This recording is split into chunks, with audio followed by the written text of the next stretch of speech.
The Baguio Country Club, the first and only 5-star mountain resort in the Philippines, is fully equipped and ready to welcome you back. The club has thoroughly worked on adapting to the new normal. The usage of any of the facilities and amenities of the club is governed with specific rules, regulations, and procedures in accordance to the medical, physical distancing, and disinfecting protocols. And as you return back here to your second home and make new memories with us, we assure you that at the Baguio Country Club, you do not have to worry because we can assure you that the club continuously puts great importance to the health, safety, and wellness of its members, guests, and employees.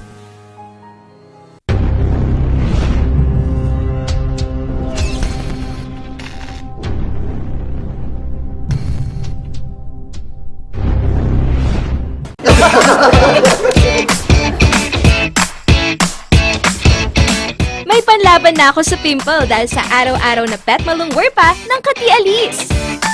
Say hi to a new confidence with Kati Alice.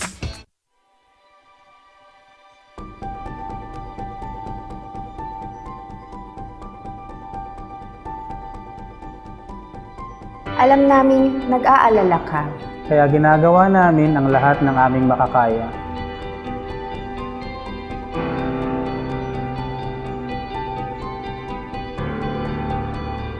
Para safe ka dito sa ospital. Ang mga empleyado at medical staff ay nakasuot ng protective equipment. Tuloy-tuloy ang disinfection sa lahat ng areas sa ospital.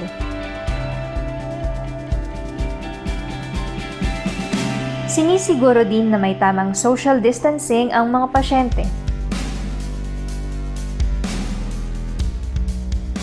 Ang bawat pumapasok, kinukuha ang temperatura at mga detalye para sa contact tracing. Hiwalay ang lugar sa mga regular na check-up o procedure. At sinisiguro, ang mga equipment at kwarto ay sterilized at malinis.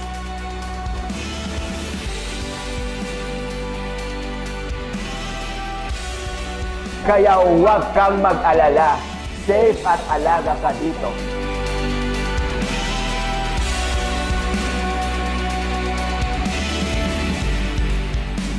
Dito sa Lorma Medical Center, nakahanda kaming magbigay serbisyo nitong bagong panahon para sa iyo at para sa pamilya mo.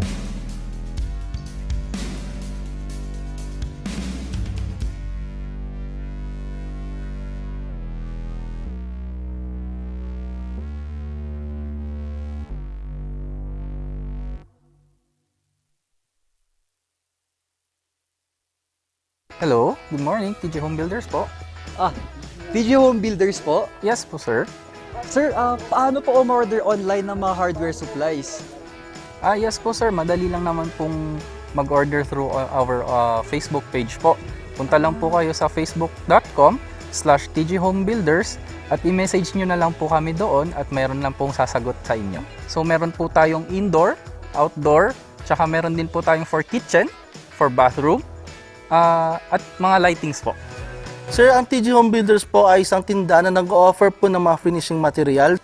Easy to install at mas makakatipid po sila ng oras at sa pera po nila. Mas concentrated po kami sa mga modern materials. TJ Home Builders! We turn houses into homes!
Good morning po, Baguio City, Philippines.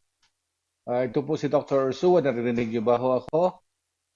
Magandang umaga po all the way from Texas this time para sa itanong kay Doc Jose. Magandang umaga po. Magandang umaga po, Ma'am Cynthia. Ka-Rangers.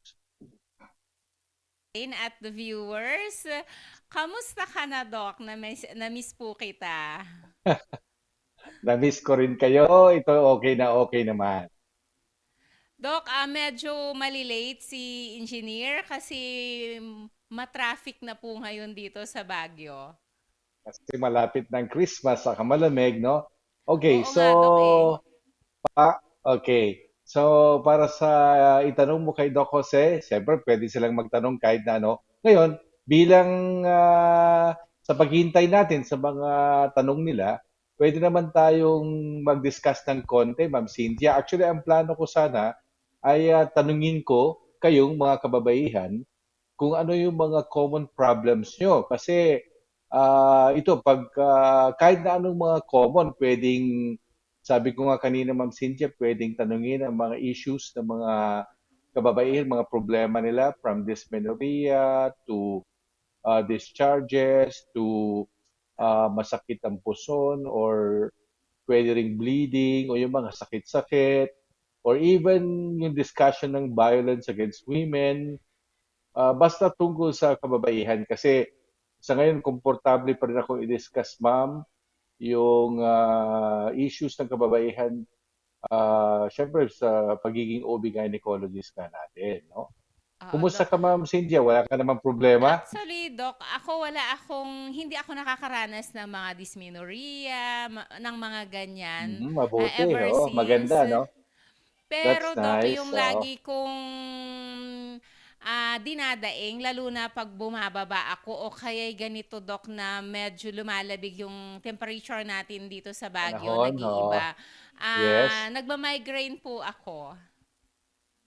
Oo, minsan ang sabi nila, ang migraine ay related din sa hormonal changes ng isang babae. Kaya pwedeng related to sa pagiging babae. Kaya sabi ng iba, ang migraine ay common sa mga babae dahil sa menstrual cycle, yung hormonal changes, no? Napansin mo ba, Ma'am Cynthia, kung related sa attack mo ba, yung attack mo sa migraine ba, nearer or towards your menses, yung pag magre-regla na, or nagma-migraine ka ba tulad the mid-cycle, which is ovulatory? Actually, Doc, If I may ask you. nararamdaman ko yon pag mainit yung panahon. Doon natitrigger yung aking migraine o kaya'y biglang malamig po at galing ako doon naka-adapt na po ako doon sa mainit na temperature tapos Malamig. biglang lumamig. Natitrigger po Okay. yung aking migraine. So, ibig sabihin nun, ma'am, ay more on climate change. Sabihin na natin yung temperature change, yung Oo, parang Doc. outside temperature. Kasi minsan, may mga iba pag nag-vasodilate ang blood vessel, kasi ang migraine is more of a neurologic or a vascular headache, no? Ang classification, no? Although bilang isang OB-gynecologist, pwede rin kasing ang trigger ay yung hormonal, no?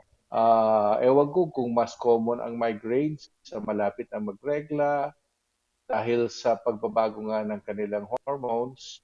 Pwede rin din po sa mga ibig sabihin kasi doon, pwedeng mawawala yung migraine nila pag malapit na silang mag-menopause, no? Oo, Doc. Meron Doc, din may yung mga mga kaibigan ako regla. na nakakaranas ng mga dysmenorrhea. Pero yung sinasabi Yes. po nila, totoo ba ito na pag nag-asawa ka na, mawawala na po yung dysmenorrhea? Okay, mabuting na tanong mo yan, ano? Yung kasing mga causation ng dysmenorrhea, marami mga theory, ano? Pwede ring malposition yung uterus, like retroverted. Saka yung, syempre, pag hindi pa nanganak, kaya pupunta tayo dun sa direction ng pag-aasawa, o kaya pag syempre, pag nag-asawa, pwedeng mabuntis, ano?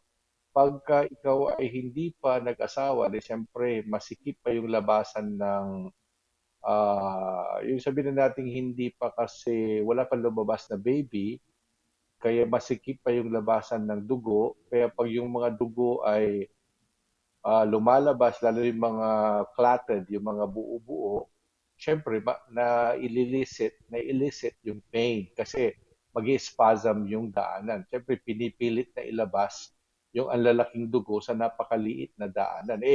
Usually pagka hindi pa nga sila nanganak, pag nanganak ka na, syempre masusubukan ng mabuksan dahil yung paglabas nga ng baby o kaya daw kung minsan yung retroverted uterus ay nako-correct nung pagkakaroon ng baby dahil magiging anteverted siya. Pero syempre yan yung mga mabababaw lang na dahilan ng dysmenorrhea.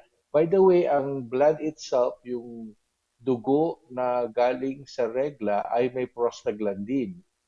And prostaglandin are said to be pain transmitters. No? So masakit kasi may prostaglandin. No?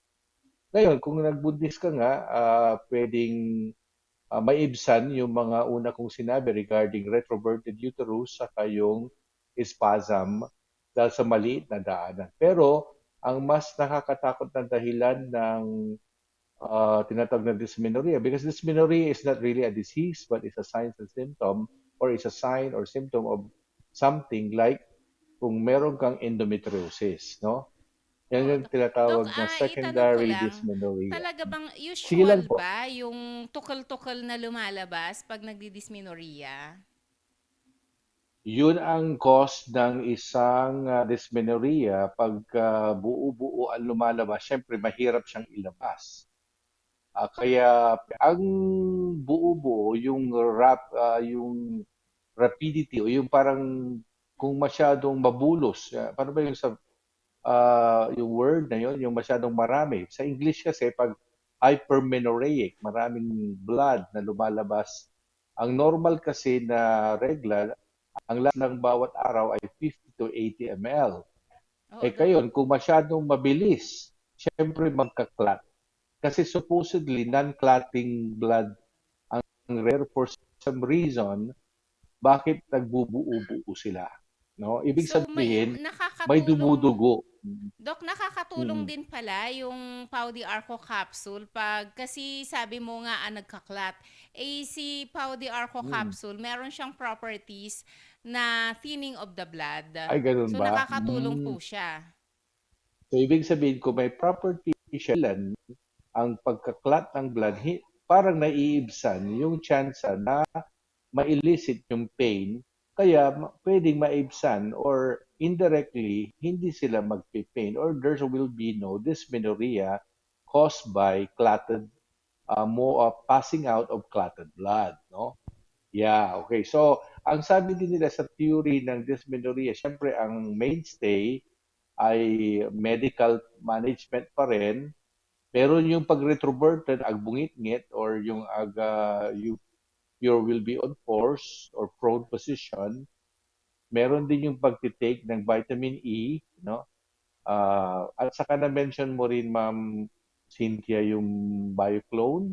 Oo, Doc. Dati, oo. Doc, basahin ko lang yung mga nanonood sa atin ngayon. Sige po, okay.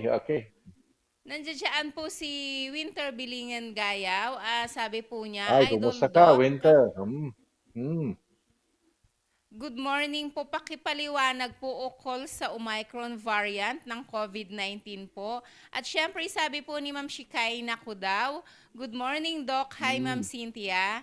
At syempre, good morning kay Ma'am Josie Orsua watching from Virginia, USA. Nasaan ka na ba ngayon, Doc? Yun. Nandito na ako sa Texas, naman sa The Woodlands, dito sa kapatid. So, nag-i-snow na ngayon dyan, Doc? Ay, walang snow dito sa Texas. Hindi okay. ito masyadong malamig. Mas may chance pang mag-snow sa Virginia. Mas malamig doon kasi East Coast. Pero dito po, ang ganda-ganda ng weather, parang Baguio lang, mga 12 degrees centigrade. Kanina nga, medyo mainit-init. Parang nasa 17, gano'n. 15. So parang nasa Baguio ka lang, Doc. Parang nasa Baguio ako pwede rin hindi mag-jacket kung nasa loob, pero pag sa labas at medyo gininaw ka ng konti para maiwasan nating ma-expose sa lamig, iniiwasan ko dahil sa Omicron nga natanong ni ah, Winter. Winter, pero yung Omicron ay isa na namang variant na galing daw sa South Africa. So when you say variant again, di ba, tulad ng paulit-ulit kong sinasabi, more to come ang mga variants. Kasi ang virus na to mag-mutate at mag-mutate. Yan ang concept ng virology. Ang isang causative agent ng flu, o tulad nito, novel, hindi pa natin alam kasi dahil bago lang talaga, pwedeng, sa totoo lang dati, hindi natin pinapansin yung common colds, mutate ng mutate yun, pero hindi na nare-report kasi common colds lang naman at natrangkaso na nga tayo. Pero ang coronavirus SARS-CoV ay isang bagong virus na hindi pa identified ng body natin, hindi pa tayo nakagawa ng mga antibodies unless na magkasakit ka o nabakunahan ka ng antibodies. However, yung Omicron ay isa na namang variant o mutated virus na galing nga sa corona. Kaya iba na naman yung kaniyang the way spread or uh, yung kaniyang virulence. Ito yung mga term namin sa medicine, ano? Oo, Doc. Yung virulence, kung pero ang sabi-sabi din sa mga balibalita ay nakarating na rin dito daw sa US at ang mga una daw ay nakita sa California, Minnesota, mga ganyan, no? So far wala yata pa akong nabalitaan kasi nagre-rely din ako sa mga Newsmax, mga ganun, halimbawa dito or yung Fox para makinig sa mga balibalita, no? Ewan ko sana sila accurate, ano? Pero at least in terms of that, wala na, hindi ako nakapagandang kung gaano siya ka-deadly in terms of virulence. Pero pwede kong sabihin na hindi nga masyadong effective yung bakuna na luma kasi yung mga naunang bakuna natin ay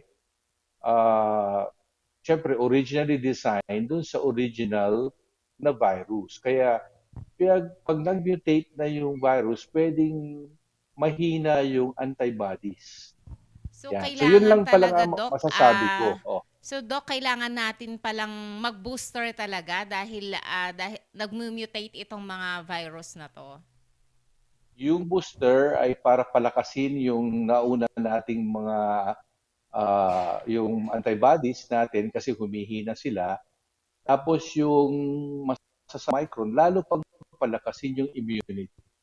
Huwag tayong maging complacent, huwag tayong mag-relax pa rin, alagaan ang sarili, protektahan. Kung may barrier way of not having, hindi malanghap, huwag tayo pa rin pumunta sa mga matataong lugar, mag-iingat pa rin kung hindi natin maiwasan, kung kinakailangan magsuot ng mga mask, at ang mas pinakagusto kong palaging sinasabi, boost your immunity. Kasi Oo, wala Doc, nang tatalo sa nandiyan isang pa rin malakas. si Bioclone capsule natin na meron siyang Oo. vitamin C, zinc at syempre B complex. Mhm. Especially ngayon, Doc, Mhm. syempre lumalamig yung panahon dito sa Baguio, usong-uso ang mga colds. Yeah. Yan. So Yes, dapat oo. malakas yung Siyempre, ating kung may colds resistensya. ka, pwedeng humina ang resistensya mo, ma'am. Kasi siyempre, meron pa ng initial infection, pwede kang madaling kapitan ng iba pang mga pathogens. Ang pathogens na nasa paligid-ligid ay hindi lang viruses, meron ding mga bacteria. So hopefully, handang-handa kayo kasi una, palakasin ang resistensya, maging malinis palagi, maghugas ng kamay, gumamit ng mga barrier, yung mga mask, o kung gusto niyo rin mag-face shield, bakit hindi? At saka umiwas sa mga lugar na pwedeng makakuha ng mga pathogen. When I say pathogen, generalize ko, no? Hindi lang pathogen or hindi lang COVID, pati yung mga flu, pneumonia, parasites, kung ano-ano pang mga sakit. Mahirap pagkasakit.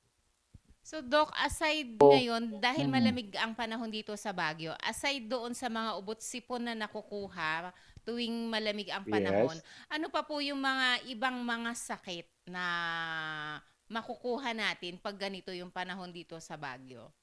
Yung mga flu, pneumonia, at syempre pag mga turista, yung mga gastrointestinal diseases, syempre wag natin kakalimutan na oral fecal route, yung mga nakukuha sa pagkain, iniinom. Actually, ang Baguio relatively endemic tayo sa mga amoebiasis, kaya ingat sa mga iniinom na gamot at mga iniinom na mga tubig at ang mga kinakain. Kaya siguraduhin malinis ang pinagmumulan ng inyong mga foods, di ba? Kung maiwasan yung mga hepatitis, pwede pa rin. Kasi ang hepatitis hindi naman puro through uh, blood, kundi pwede ring oral, meaning yung kinain mo na street food, may hepatitis A, mga ganyan, no? Siyempre, yung pagkuha sa alcohol, yung mga kinakain natin per se, pwede ka rin magkasakit ng high blood kasi itong revelry, di ba? Pagka Christmas, maraming lechon, Oo, Doc. maraming kumakain na maaalat, sabay-sabay ang party, pwede rin magkaroon ng tension kasi naalala nila yung mga masasayaw tapos pwedeng sila ay mangkot sa araw ng Pasko. Hindi natin maiwasan din na may mga makita tayong mga ganong mga problema, no? Mga mental health, lalo na COVID pa rin, may pandemic pa rin, yung mga hindi nakakita ng mga, hindi nila nakikita yung mga loved ones, may mga problema sa financial, at lalo mga, kasi pwede kong sabihin na hindi na po, mahirap pong sabihin na matatapos kaagad ang pandemic. Kasi nga lalo na kung isa-isa na namang next week kaya, ano naman kayang pangalan ng bagong Oo, variant? Doc. Parang Siguro, every oo, every month may dumarating na bagong variant tayo eh. kaya nga po. Pero ang parang magandang, kaya minsan ang gobyerno, iniintindi na lang natin na bigla na lang sabihing bawal dumating yung mga galing sa ganitong countries para kahit pa paano maiwasan na pumasok, no? Pero kung minsan din sa isang banda, maganda rin yung kung hindi maiwasan talaga, kung talagang, let's say, hindi mo naiwasan o nagkasakit ka at nabuhay ka, well, isang napakalaking, parang ikaw yung bagong tao sa mundo kasi napagdaanan mo, bukan mo, at nakabuo ka ng antibodies, parang yung flu. Hindi, diba, nung bata tayo, nagkatrangkaso tayo, na-flu tayo, pero nakaraos tayo, hindi, inalagaan tayong mabuti ng pamilya natin, binigyan tayo ng suporta, ng mga nagpahinga tayo, kaya nabuhay tayo. Ganun din, kung magkakasakit ka nitong sakit na to, ayoko na ulit-ulitin yung pangalan, ay pag kinabuhay mo naman, ay isa ka ng super, pwede kong sabihin may bago ka ng panlaban. Kaya medyo matapang ka ng konti. Doc, Look may at me. question po tayo Sabi ka na. dito galing kay, thank Sige you very po. much, Doc. May question po tayo dito galing kay Ma'am Esther Lavarias. Sabi po niya, good Yes. AM. Si Esther Good Lavarias to, morning, bakit sir. ngayon Opo. parang iba pakiramdam ko, parang mahirap ako huminga. Ano to, kailangan daw Oh, ba sa doktor? oo, kung nahirapan kang huminga, syempre ganito yan. Ang paghinga ay maraming ibig sabihin. Pwedeng meron ka kasing respiratory diseases, o kaya yung mga worst would be meron kang mga chronic obstructive pulmonary diseases kagaya ng mga bronchitis, emphysema o kaya asthma. Example lang yung mga yon. No, syempre pag nahihirapang huminga isang tao, ay syempre magandang magpatingin sa doktor. Pero kung wala yung mga sintomas na yon, yung mga respiratory, alam nyo, very tricky din yung nahirapang huminga. Yung isang tao naghihisteria, hysterical, o yung tinatawag na hyperventilation syndrome, para akala mo nahirapang huminga din yan. Ang nahirapang huminga na tao pwede rin namang related sa heart diseases.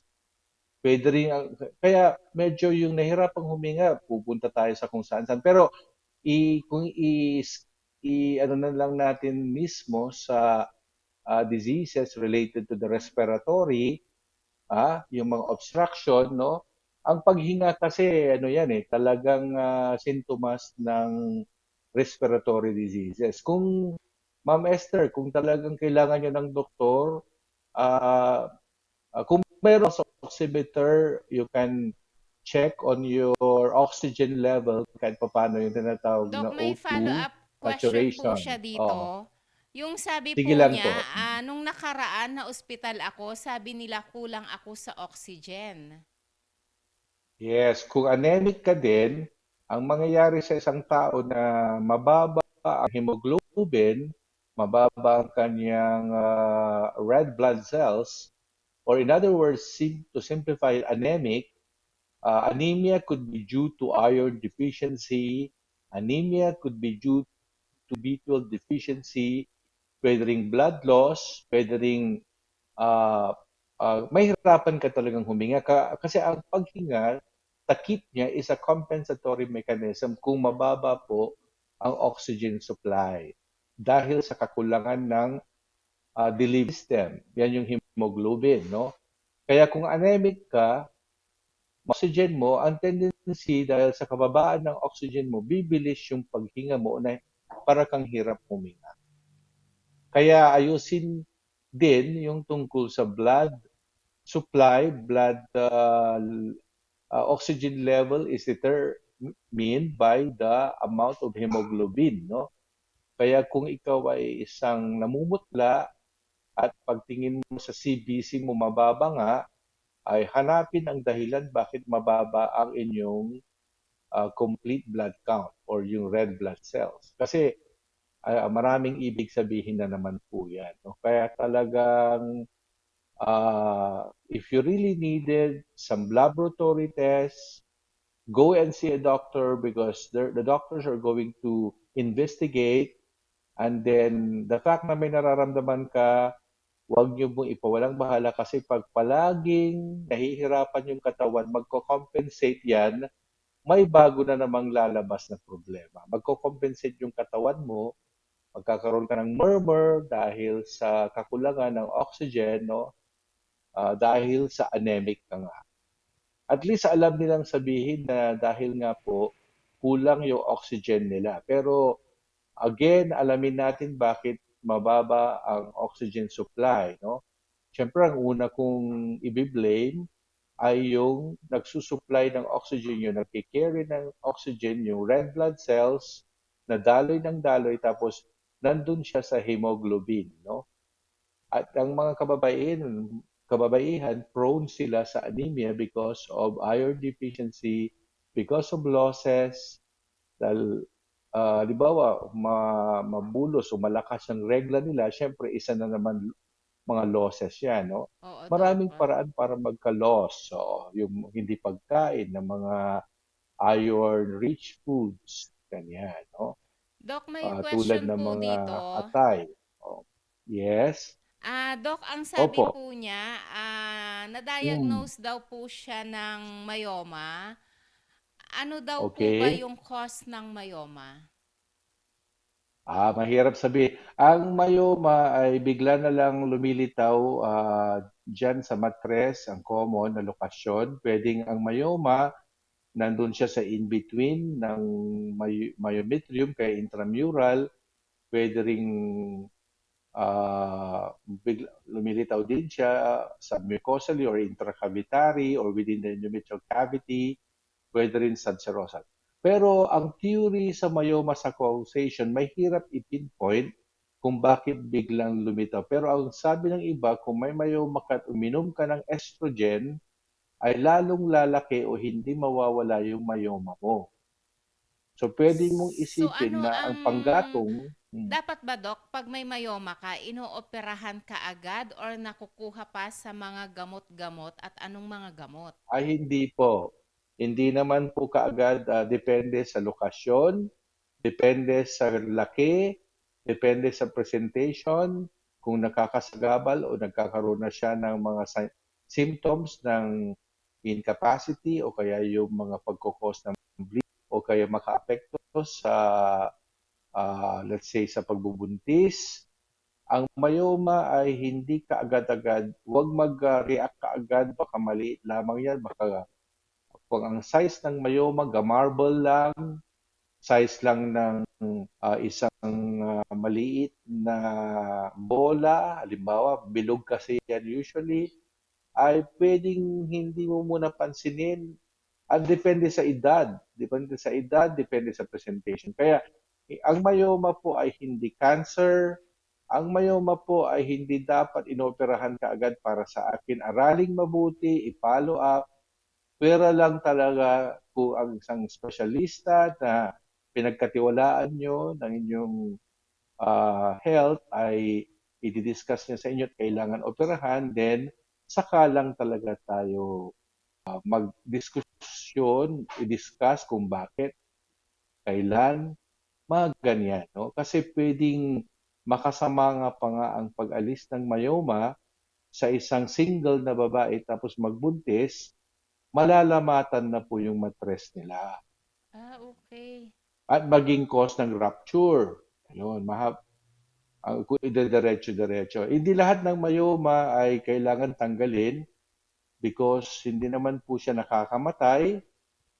Nagpapayaman lang sa mga obstetrician gynecologists ang myoma.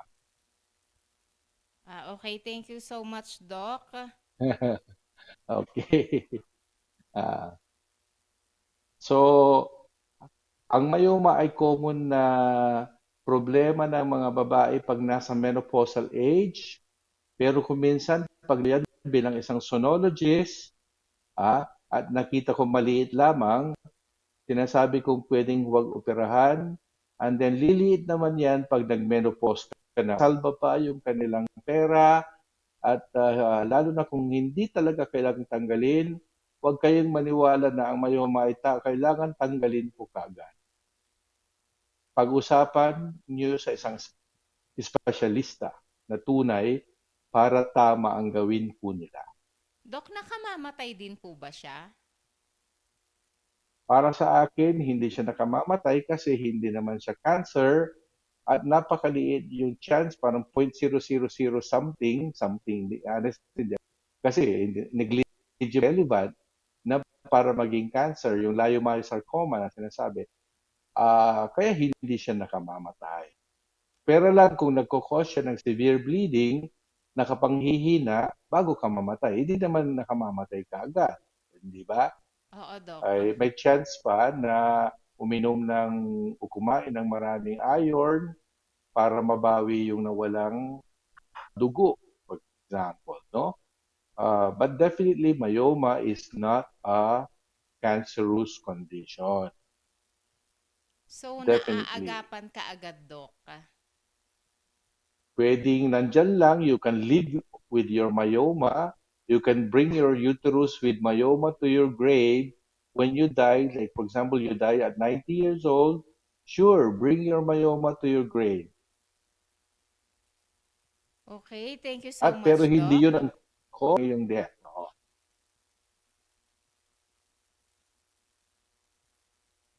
So ano bang mga natin dyan? Mga kababaihan, common din yung syempre yung pagbubuntis, yung prenatal check-up.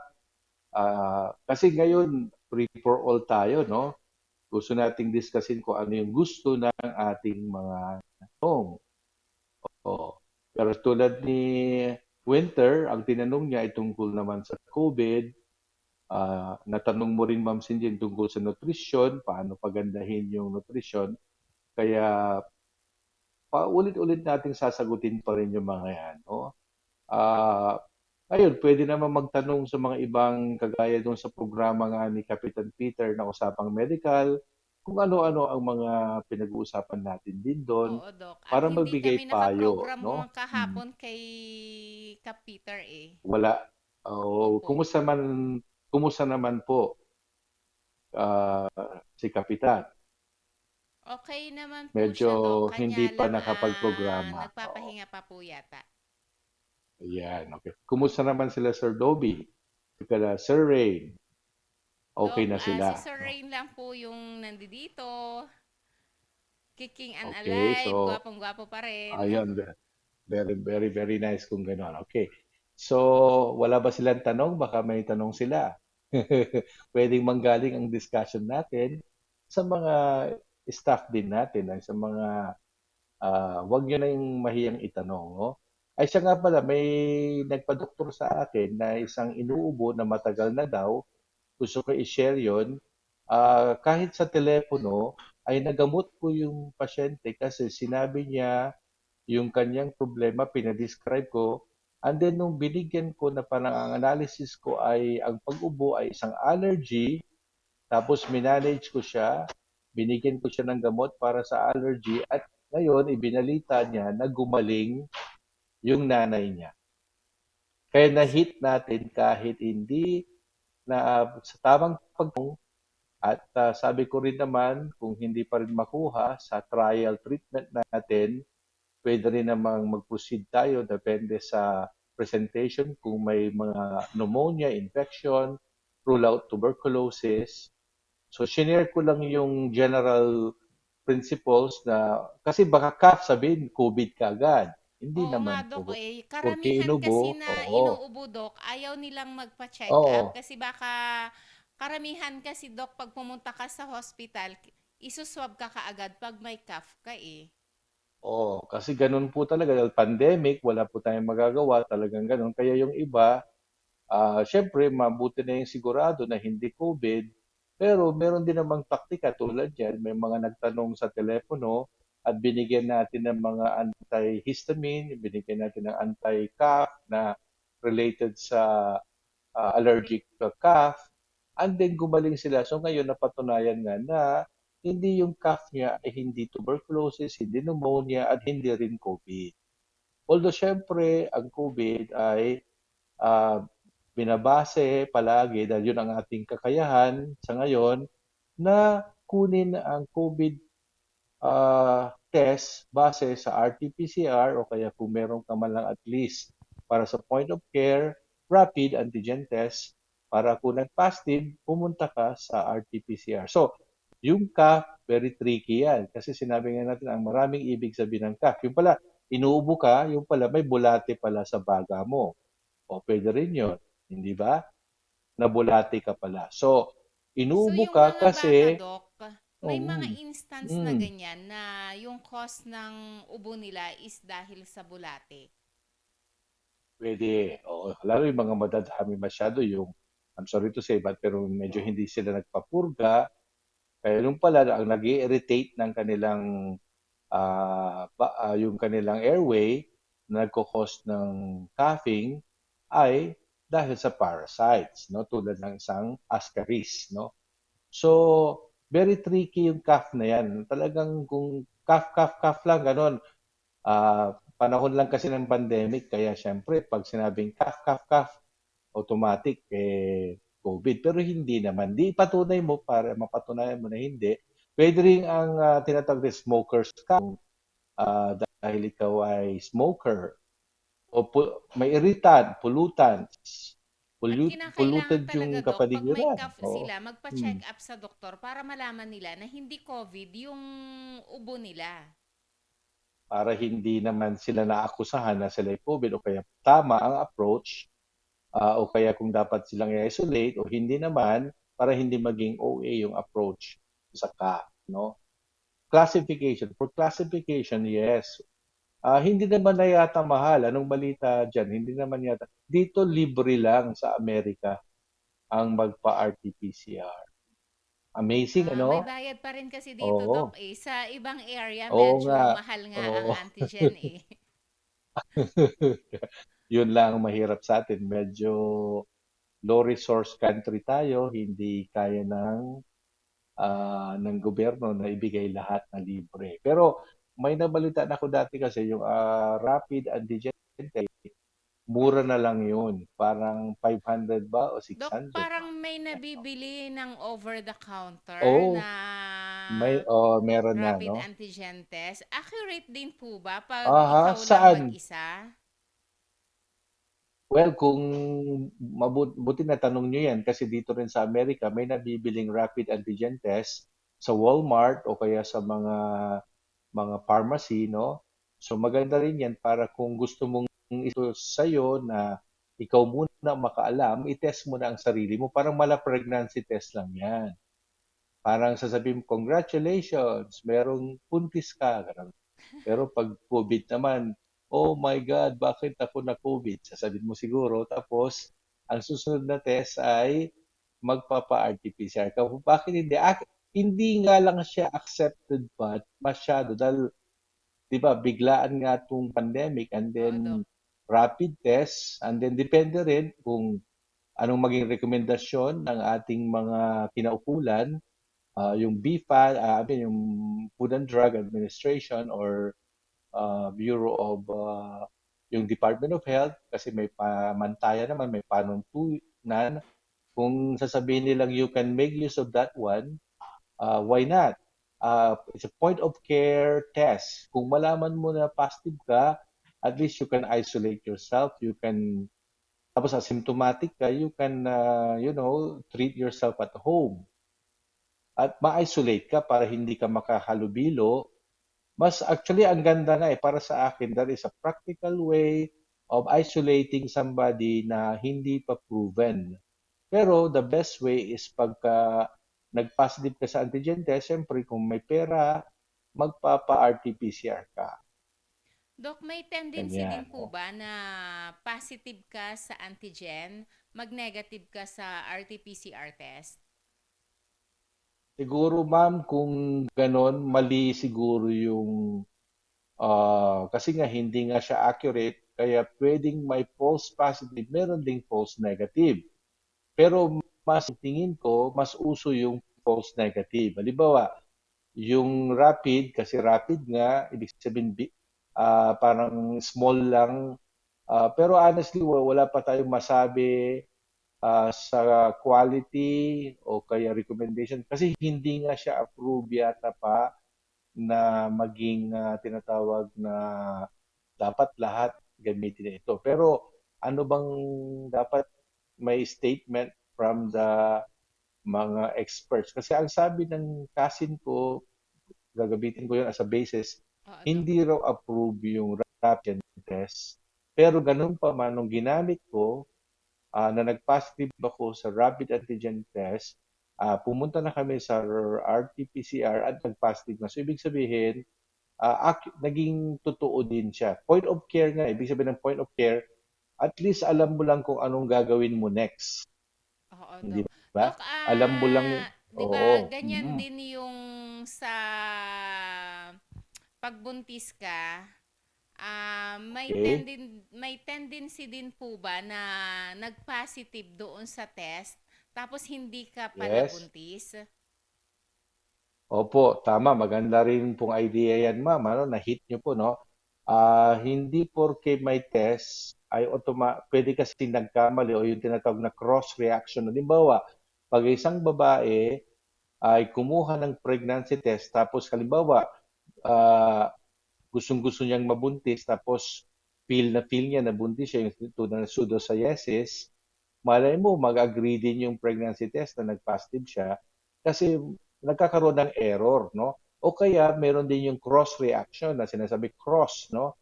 Meaning, pag ang taas-taas ng LH mo, yung malapit ka na mag-ovulate, tapos mag-pregnancy test ka, magpa-positive po yung pregnancy test na ordinary lang na pregnancy test. Pero accept na ng tao yung pregnancy test na tinatawag na CARDS test, di ba? Yung Abbott.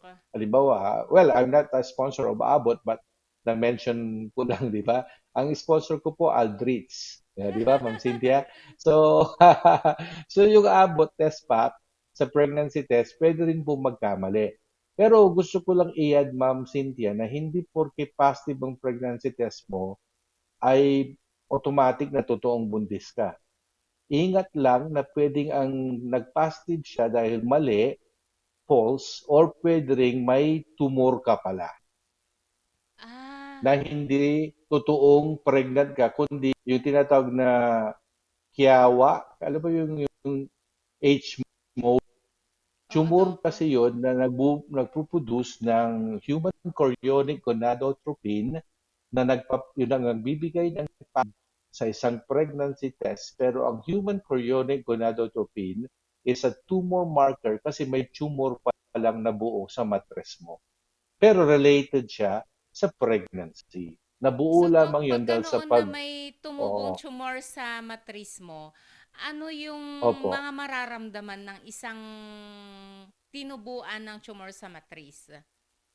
Kung H-mall po, sasabihin, bakit kaya ang laki-laki ng tiyan ko? Supposedly, 2 months pa lang ito. Tapos, 2 months, 8 weeks. Tapos, biglang ang tingin niya, ang laki-laki ng tiyan, 12 na. Tapos, pagkano parang ang taas, tumataas yung BP niya, para siyang super yung reaction niya, parang hyperthyroid state, yung patok ng puso, tumataas, parang buntis din, pero over, OA, nag-OA ng konti dun sa presentasyon ng isang pregnant, pero dahil sa tumor, ang taas-taas, thousands of international units, kaya magre-reflect siya o magpresent siya sa isang babae na parang mainit ang katawan, namumula.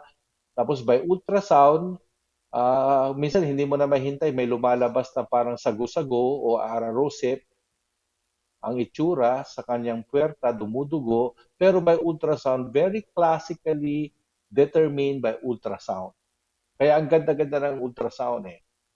Hindi ako bias po kaysa akong OB-GYN ultrasound specialist, pero talagang paniwala ako na ang ganda-ganda ng pagpapa-ultrasound dahil marami ka agad nalalaman. Kaysa yung inom ka ng mga vitamins, namili ka na ng gamit, ng baby, namili ka na ng pang-maternity dress mo, yung pala na human chorionic, meron kang trophoblastic disease pala.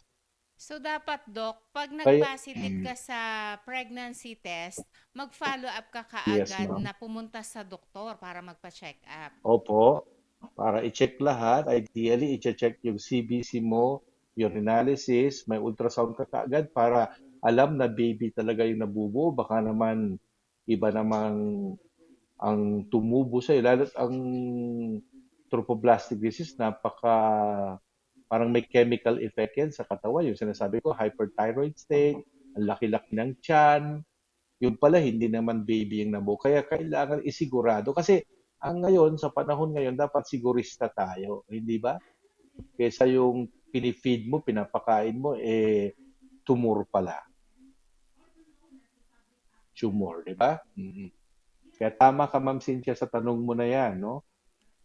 Hindi lahat ng pregnancy test positive ay totoong pregnant.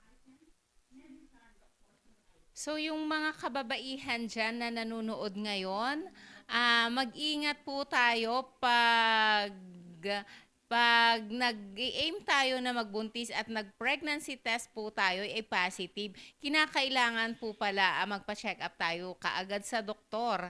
So Doc, pwede mong sabihin kung nasaan yung clinic mo para pagdating mo dito, pwede ka nilang puntahan. Ayan.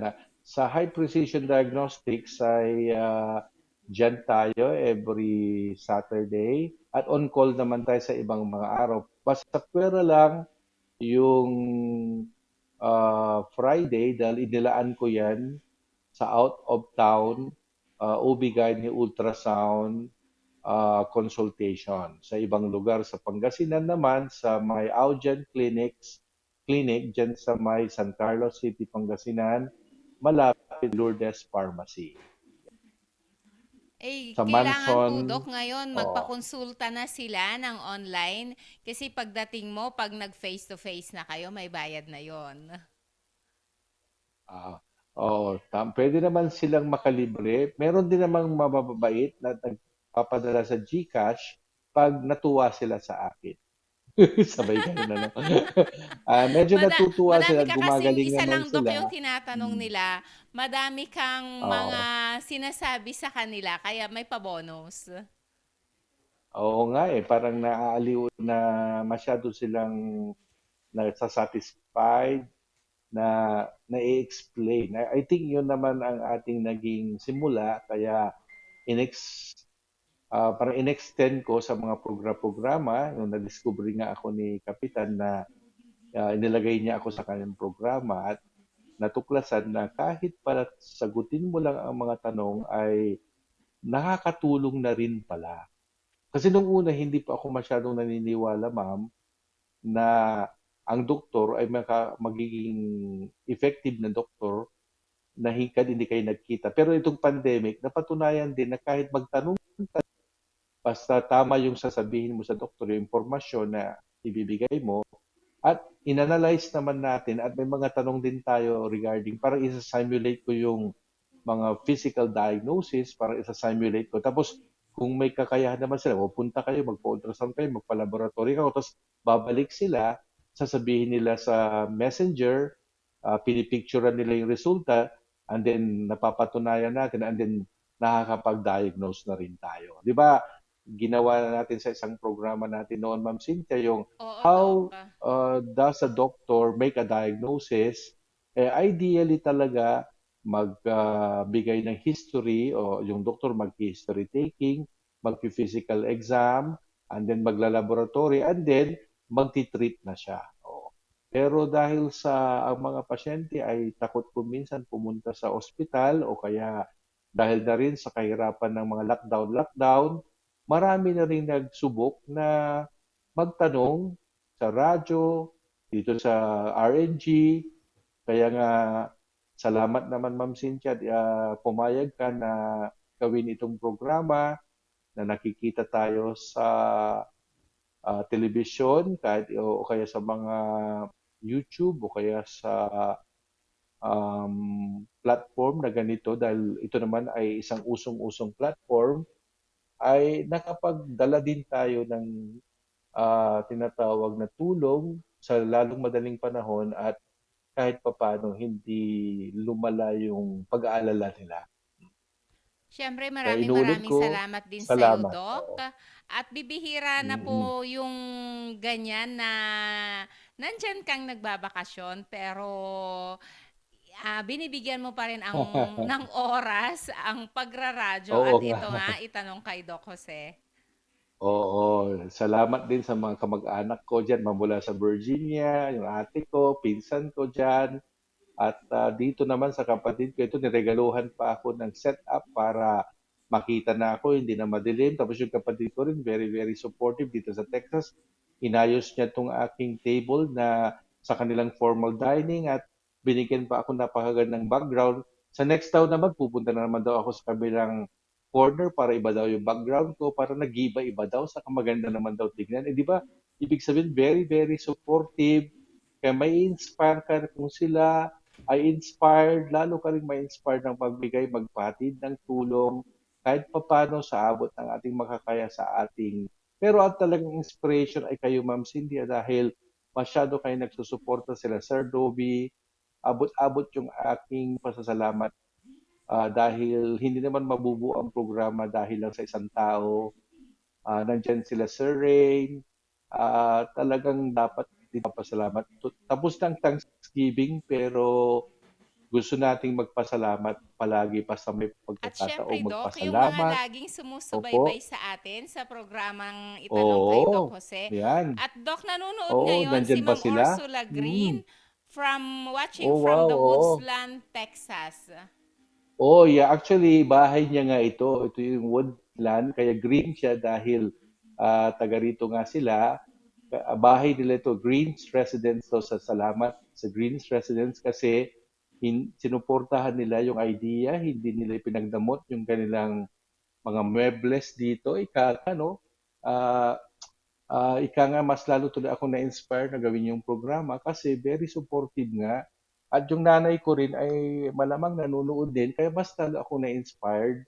Kasi siyempre, kaya So, nga ako Doc, kasama nagdoktor mo na dahil ngayon dyan ang sa... nanay mo? Oo, kaya ako'y lalong... Hindi mo ba napansin, parang saya-saya ko at very alive ako, ika nga, no? Siyempre noon, alive na alive, pero mas lalo pang na-alive. At saka siyempre, patuloy kong iniinom yung pinabaon mo sa akin.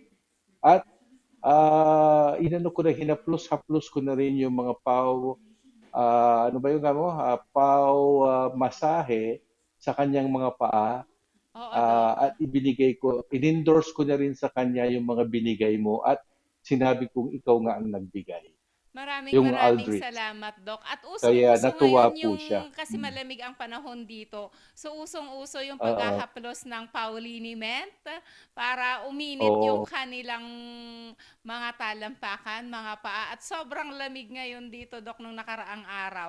Sobra ba? Mga 11 ilang degrees. 11 degrees. Parang nakikita ko nga, no? Pero sabi Yes, ko, Doc. medyo dito, mainit na malamig. Ko masyadong na-miss din kasi sobrang lamig nga sa Virginia. Pero yun nga, yung haplos sa isang napakagandang approach, very basic, very pwedeng sinauna, pero hindi ka kailangan uminom ng uminom kasi pwede namang gumaling ang isang tao dahil sa masahe, sa haplos, sa touch therapy na sinasabi, naniniwala po ako doon. Pag na-hit mo yung points, kaya nga dyan ang pinagbabasihan ng TCM, yung mga acupuncture, kasi hindi naman po masama kung yun ang pinili mo na therapy. Pero Actually, syempre, ako, Doc, yung mga may anak ko, karapatan lalo kang ngayon mamili. at malamig yung panahon, kahit Oo. wala silang ubot sipon, hinahaplusan ko sila ng paumasahe tuwing gabi, napapasarap yung tulog nila.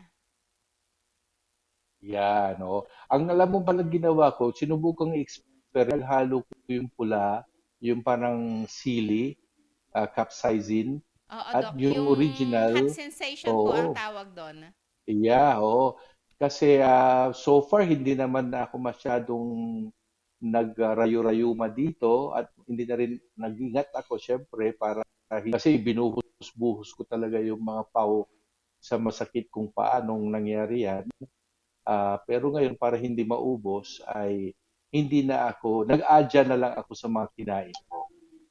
Kasi ayaw Hanggang kong kailan ka maubos. dyan, Doc? At namimiss ka na namin dito. Tinatanong Talaga. nila Ma'am Shakena kanina at saka nila Oo, Sir ganun. Paul kung hanggang kailan ka dyan. Ah, actually, kung pwede nga lang, wag nang bumalik. Kaya di total, pwede namang ganito, no? Hindi. Huwag kayong mag-alala at magkikita tayo dahil tayo naman ay talagang taga-Pilipinas at wala pa naman nag-offer sa akin dito ng mas maganda kaysa sa radyo ay sa TV o radio. Kaya balik, di bali, huwag kayong mag-alala at we will see in person. Di ba, Ma'am Cynthia? Siyempre miss ko rin talaga yung pumunta sa studio. Tapos minsan nagkakape pa tayo sa studio, no? Nabanggit ko Oo pa, nga, Doc eh. Bikini na yan, di ba? So, ayan, sa yung mga taga-Ordaneta, taga Pangasinan, hindi ba sila nanood ngayon? Doc, sabi po ni Ma'am Ursula, thank you so much, Miss Ah, Cynthia, for the pasalubong. You are so thoughtful.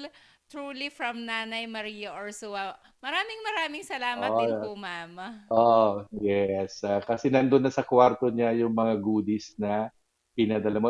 Pati yung mga ate ko na dalawa dyan sa Virginia ay nabigyan din sila. At sabi ko, dahil sa programa ko at may programa dahil sa si Ma'am Cynthia ngayon ang instrumental, kaya magpasalamat tayo. Parang bigyan ng Diyos, no? Kaya, At ang syempre, mga tao dapat maraming salamat din sa nagpapasalamat. kanila, Doc, kasi tinangkilik nila yung aming produkto.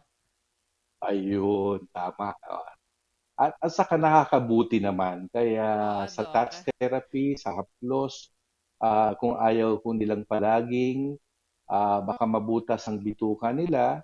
Kaya maganda rin mga puyok-puyok. Alam mo ba yung puyok? Oo, Doc. Bumabalik tayo doon sa mga traditional na medicine. Mga Yes, puyok-puyok. Saka alam mo, yung bawa sabi nila yung touch therapy, ito may ano ko to yung halimbawa premature yung baby, ang liit, alam mo pag palagi daw minamasahe yung batang yan, lalaki siya. Kaya nga 'di ba So yung yung mga yung mga baby, Doc, haplos-haplos, na madalas minamasahe, mas mabilis ang paglaki nila. ang paglaki nila. Kaya yung pick healthy sa gano'n, parang Oo, Doc.